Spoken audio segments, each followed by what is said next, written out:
So I'm going to talk about my 3, 5, and 10-year plan.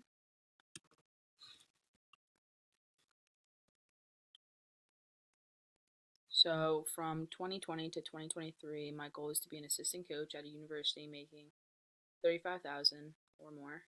So I need to get certifications that coaches need while also learning more about the game. So one thing that people don't know is that you need certain licenses. So it starts from F and then it goes D, C, B, A. So I want to gain my National D license in 2020, and then in order to get my C license, I have to have the D license for 12 months, a year. Same thing goes with getting the B. I would have to have the C one for a year. Um, and I want to stay connected with past and current coaches and continuously ask them coaching questions, suggestions, and advice to keep on getting better as a coach and to learn more.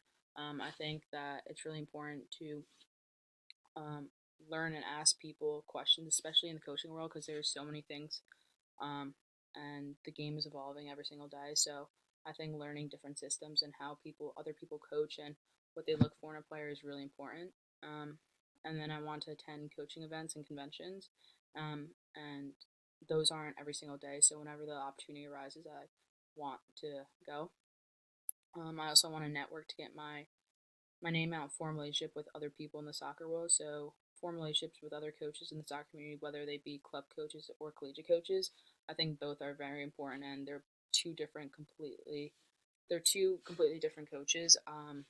A club coach, you're developing a player, and you want that player to get recruited to play in a university. But once you're a college coach, you're not only making these players, play the best soccer they can at the peak of their career, but these are people that are gonna be members of society. So you're watching these players grow and mature every single day.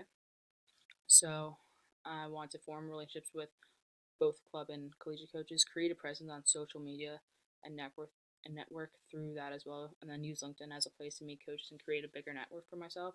I think social media is something you need to take advantage of. You can create your image on there and learn new things and um, reach out to people and learn about other coaches that are in your area or stuff like that. And I plan on starting all this in 2020 and just have it be an ongoing thing.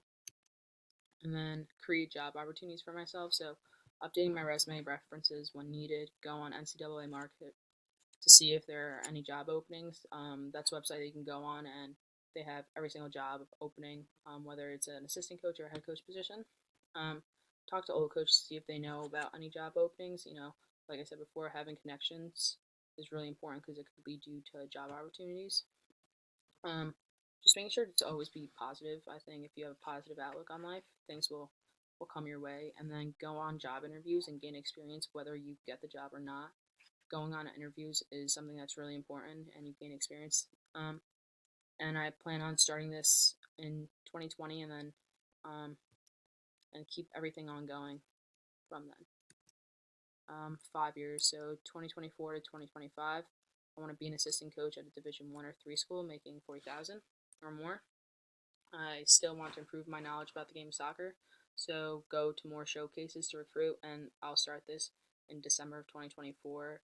December is a really big recruiting month, especially for soccer, and we would be out of season because your season is August to November, so December is like the perfect month to um, go to all these showcases and recruit. And while you recruit, you learn about a lot too, because you're trying to find a specific player that suits the need of your team, whether it's academic, talent wise, personality. So it's really hard. Continue to analyze the game and breaking down film. I think this is something that's so important. I think one way you learn more about the game of soccer is literally just by watching soccer. So being able to, if I continuously watch these game films and break them down and see what we could have done better, I will, you know, become a better coach. And then read books on like coaches that have made such a huge impact in college soccer, and Anson Dorrance being one. He's the current UNC coach, and he's won 22 national titles, and he's written a couple books. So just reading what he has to say is really important. And then I would start this in 2024 and end it in 2025. and then still network and get my name out. So getting to contact with top clubs for recruiting purposes. If you want the best recruits, you need to form a relationship with these coaches so they can tell you about those players right away compared to you fighting for someone. And then talk to other coaches at showcases. Get your name out there, meet all these people because once again, you could form a really good relationship with them and you'll learn from them and vice versa. And then it can even lead to job opportunities. Um, and then form relationships with coaches within your conference. I think this is also really important because these are the teams that you're playing every single year and competing. And if you have a positive relationship with them, you don't want a negative atmosphere. Um, and then create job opportunities for myself. So keep updating my resume and references when needed. Keep on going to NCAA market. If there's a job opening that I find that I want to pursue, then that's the place to go. Master the business side of running a collegiate team. This is something that's very overlooked, and people don't understand how much work actually goes into this. But managing your budget that your team has, recruiting. There's a lot of recruiting rules, especially in Division I soccer. You're not allowed to talk to um, kids that aren't juniors in high school yet. So you can't violate any of those rules. Analyze opponents by watching their film. Uh, there's so many little things that go into running a team that no one really sees. They only just see, the 90-minute game every weekend.